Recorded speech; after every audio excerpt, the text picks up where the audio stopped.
Di sebuah desa kecil bernama Sendang Gede, terdapat warung bakso legendaris yang setiap harinya dipadati pengunjung. Warung itu milik seorang pria tua bernama Pak Warjo. Baksonya terkenal bukan hanya di kampung, tapi sudah menyebar ke kota-kota sekitarnya. Bahkan banyak tukang bakso keliling yang mengambil stok langsung dari dapurnya. Namun tak ada yang tahu bahwa sejak beberapa tahun lalu, Pak Warjo telah melakukan pesugihan. Ia membuat perjanjian dengan makhluk gaib, penunggu gunung angker bernama Dandhang Gendruwo. Perjanjiannya sederhana. Tumbalkan satu nyawa manusia untuk setiap kemakmuran yang kau minta. Maka hasil usahamu akan melebihi yang lain. Dan Pak Warjo menuruti. Setiap malam Jumat Kliwon, seseorang akan hilang. Biasanya pendatang, gelandangan, atau orang-orang yang tak punya keluarga. Tubuh mereka akan dibawa ke dapur belakang rumah Pak Warjo, dicacah dan dicampurkan bersama daging sapi. Aromanya lebih menggoda, teksturnya lebih kenyal, dan cita rasanya membuat orang kecanduan. Bakso Pak Warjo beda, bikin nagih, kata orang-orang. Bahkan, para tukang bakso keliling yang beli dari Pak Warjo tidak tahu. Mereka hanya tahu bahwa dagingnya spesial dan murah. Gerobak-gerobak bakso pun menyebar ke berbagai daerah.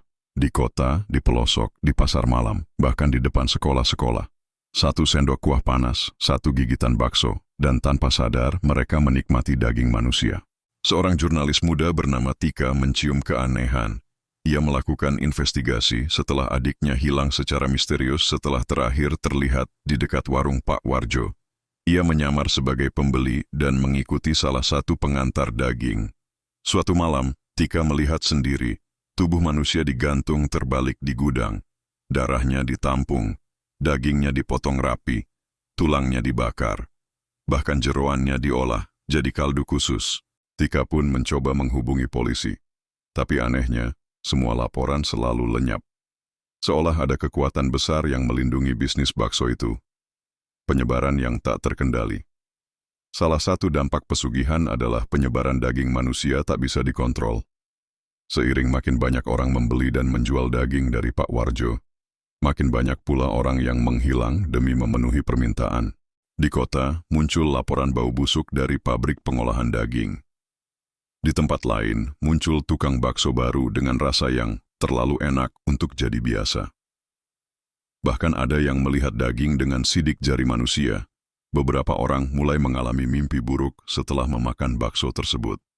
Dalam mimpi mereka, ada sosok hitam tinggi besar yang berbisik, "Daging yang kau makan, bukan milikmu."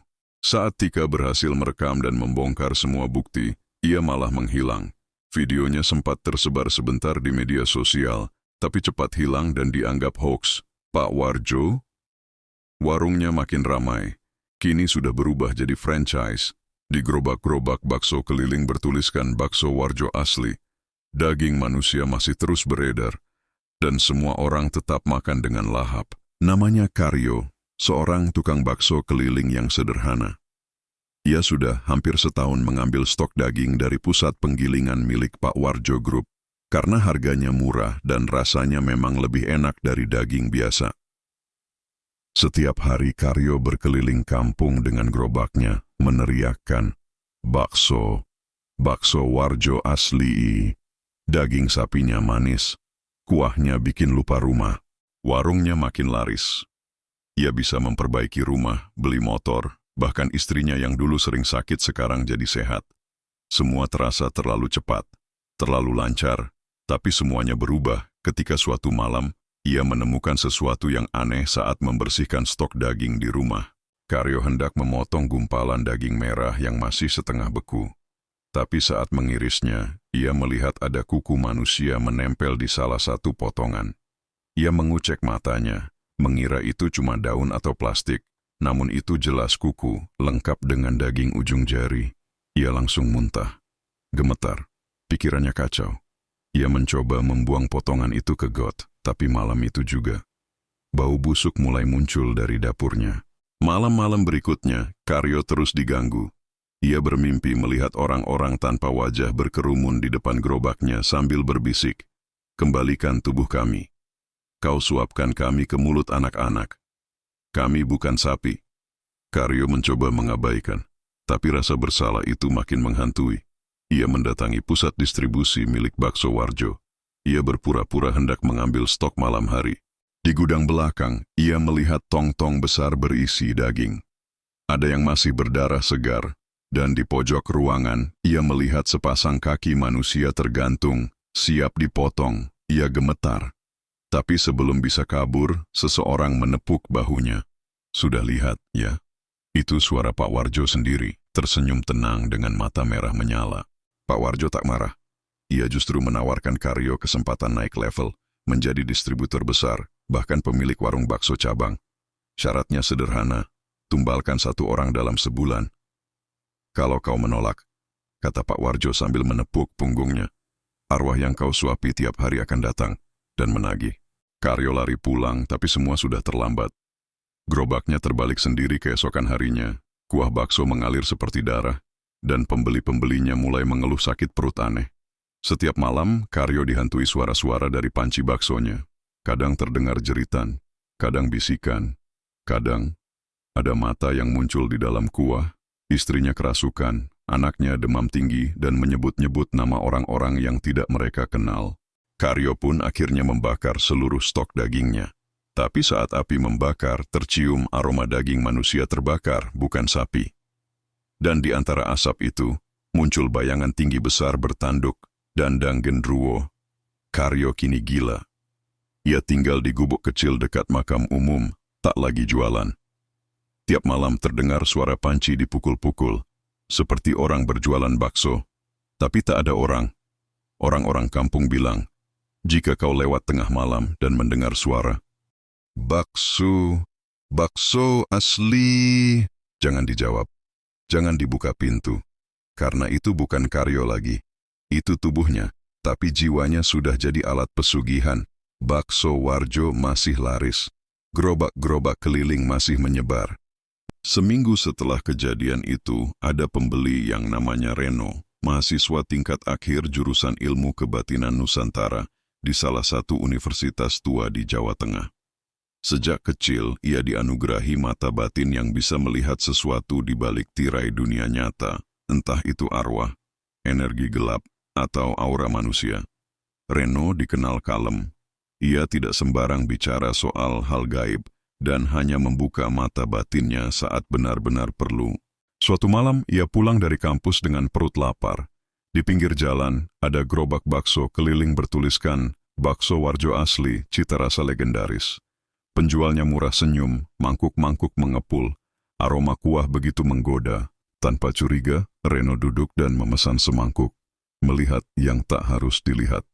Saat semangkuk bakso datang, Reno tanpa sadar membuka mata ketiganya. Entah kenapa, mungkin instingnya memberi peringatan. Dan saat itu terjadi, pemandangan yang ia lihat membuatnya hampir memuntahkan isi perut. Bakso di mangkuk itu berubah bentuk. Bukan bola daging, tapi gumpalan daging merah pucat, sebagian masih ada rambut-rambut halus manusia. Kuah yang semula bening hangat berubah menjadi merah tua, kental seperti darah. Di dasar mangkuk, terlihat potongan kuku dan bekas luka bakar.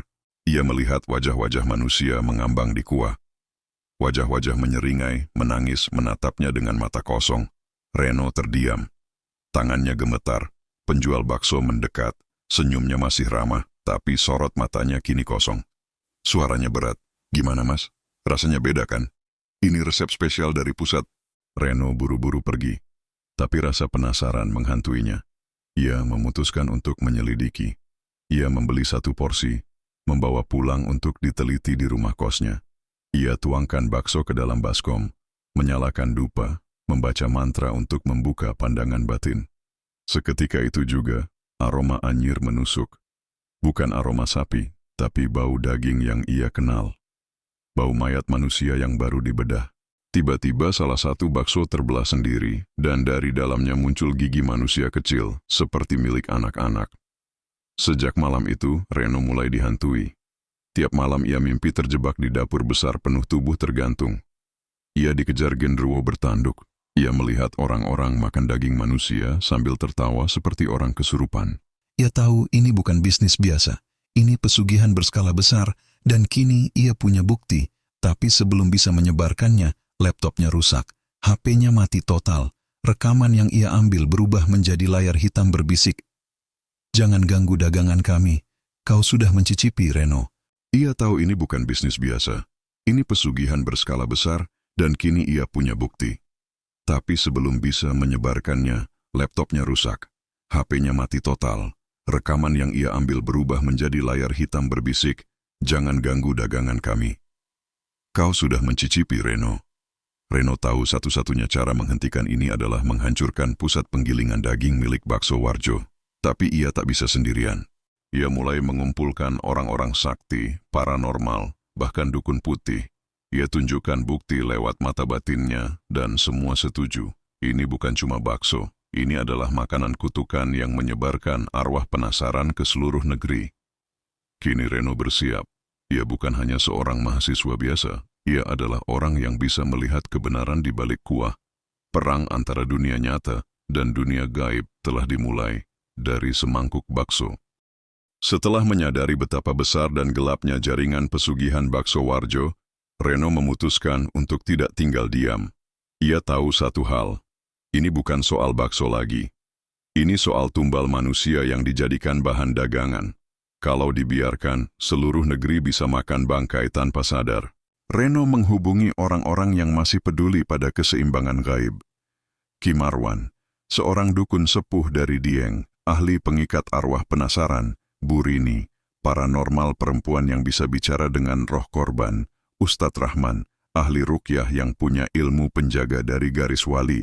Mereka berkumpul di rumah kos Reno, mengatur strategi untuk menghancurkan pabrik utama Bakso Warjo yang terletak di pinggir hutan, dekat Gunung Angker tempat Pak Warjo dulu membuat perjanjian dengan Dandang Gendruwo. Malam itu mereka menyusup ke area pabrik. Suasananya sepi, tapi hawa panas menyengat. Bau amis menusuk. Begitu masuk, mereka melihat lorong gelap dengan daging bergelantungan. Tapi daging itu bergerak sendiri, seolah masih hidup. Di dinding, tertulis kalimat aneh dengan darah. 1 nyawa untuk 1000 mangkok. Daging yang diberkahi malam Jumat. Di ruang tengah mereka melihat tong besar tempat tubuh manusia dilumat dan diolah. Darahnya ditampung ke dalam panci besar, dan uap panas dari sana membentuk wajah-wajah manusia menjerit. Tiba-tiba muncul penjaga gaib pabrik, makhluk hitam tinggi, bersisik, bertanduk, Dandang Gendruwo dalam wujud penuh. "Siapa kalian berani masuk ke wilayah daganganku?" Suaranya menggelegar, membuat ubin retak. Ki Marwan membuka botol kecil berisi air dari sumur keramat, dilempar ke arah makhluk itu. Teriakan keras terdengar, kulit makhluk itu melepuh. Bu Rini mulai membaca mantra pemanggil roh-roh korban. Dari dalam tong daging muncul arwah anak kecil, wanita muda, pria tua, semua yang jadi tumbal. Mereka bangkit dan menjerit. "Kami belum selesai, kami akan membalas." Arwah-arwah itu menyerbu makhluk penjaga, membuatnya berteriak dan membelah diri jadi kabut hitam. Reno memimpin ke ruang utama, altar pesugihan. Di sana ada foto Pak Warjo, mangkok emas berisi darah, dan simbol hitam dari dunia bawah. Ustadz Rahman membaca doa pemutus ikatan gaib, sementara Reno menyiramkan minyak tanah ke seluruh ruangan. Saat doa selesai, Reno menyalakan api. Pabrik meledak, suara tangisan dan jeritan gaib menggema sampai ke hutan. Tapi belum selesai. Esok harinya, berita menyebut kebakaran misterius di pabrik makanan. Tidak ada yang tahu kebenaran di balik itu. Pak Warjo hilang. Rumahnya kosong, tapi dindingnya penuh cap tangan berdarah. Namun, Reno mendapat kabar mengejutkan. Di kota lain, muncul warung baru dengan tulisan, "Bakso Warjo asli, kini di cabang baru." Dengan senyum pahit, Reno berbisik. Ternyata kutukan ini sudah jadi jaringan. Mata batinnya terbuka. Dan dari jauh, ia melihat arwah-arwah baru mulai dikumpulkan lagi. Setelah pabrik pusat Bakso Warjo dihancurkan, Reno mengira semuanya sudah selesai. Tapi kenyataan tak seindah harapan. Dalam 1 minggu setelah kejadian, muncul 3 cabang baru warung bakso di kota-kota berbeda. Di Sragen, dekat Pasar Malam, di Banyumas, di depan sekolah dasar, dan yang paling mencurigakan, di Jakarta, berdiri megah seperti restoran cepat saji dengan nama Warjo Corp, Bakso Sejuta Rasa. Reno tahu ini bukan warung biasa. Ini adalah penyebaran kutukan yang terorganisir. Ia tak bisa sendirian. Tim pemburu kutukan Reno kembali menghubungi orang-orang yang masih hidup setelah penyerbuan pabrik. Bu Rini kini bisa berkomunikasi langsung dengan roh korban. Yuda, mahasiswa pecinta sejarah mistik yang menjadi murid Reno. Dan satu orang baru, Wulan, mantan karyawan Warjo Corp yang diam-diam kabur setelah melihat daging aneh di dapur pusat Jakarta. Mereka menyebut diri mereka tim penutup pintu tumbal. Cabang yang mereka datangi yang pertama yaitu Sragen. Mereka menyamar sebagai pelanggan biasa. Warung baksonya kecil tapi ramai luar biasa. Yang aneh, semua pembeli terlihat seperti orang kesurupan, makan cepat, tak bicara, dan selalu kembali malam berikutnya. Bu Rini membuka mata batinnya. Ia terkejut. Setiap bakso, ada satu roh korban di dalamnya. Mereka dimakan hidup-hidup. Malam itu mereka menyusup ke dapur. Mereka menemukan lemari pendingin berisi daging segar. Reno membuka satu plastik dan menemukan wajah manusia utuh tanpa kulit, dengan mata masih terbuka. Dengan cepat, Reno menyiramkan air doa dan membakar semua isinya. Namun, dari balik lemari, keluar bayangan tinggi besar. Bukan genderuwo, tapi makhluk baru, bertubuh kurus, wajahnya ditutupi kain, dan menangis darah. Aku koki kutukan, siapa yang mengusik dagingku? Pertarungan spiritual pun terjadi. Bu Rini kesurupan, Wulan menangis keras, dan Reno menghunus keris warisan Ki Marwan. Satu tusukan di jantung bayangan itu, dan ruangan pun meledak dengan aroma anyir busuk. Selanjutnya mereka pergi ke cabang Banyumas. Di sini lebih sulit. Bakso Warjo, cabang ini bekerja sama dengan sekolah, bahkan menyuplai menu kantin anak-anak. Reno melihat dengan mata batinnya, anak-anak yang makan di sana punya bayangan hitam menggantung di punggungnya, seperti roh tumbal yang menempel, menunggu tubuh rapuh untuk dirasuki. Ini bukan sekadar bakso. Ini cara mereka menanam kutukan sejak kecil. Tim Reno bekerja sama dengan ustadz lokal, menyelundup ke ruang pendingin. Mereka menemukan mayat anak-anak jalanan yang dilaporkan hilang berminggu-minggu lalu. Proses pembakaran dilakukan cepat, tapi roh-roh anak itu muncul. Tidak bisa tenang, menangis mencari orang tua mereka. Wulan membacakan surat Yasin sambil memeluk roh anak-anak itu, menenangkan mereka agar bisa pergi ke alam damai. Menuju Jakarta, sarang terakhir. Kini Reno menatap ke arah Warjo Corp Jakarta, markas pusat yang berdiri seperti restoran modern. Di dalamnya ada dapur otomatis, pelanggan elit, bahkan pengiriman online. Namun Reno tahu, di balik kemasan modern itu, ada dapur penuh tumbal. Ini bukan lagi tentang bakso. Ini tentang menghentikan iblis yang menyamar jadi pengusaha makanan. Reno bersumpah, ia akan bakar semua cabang.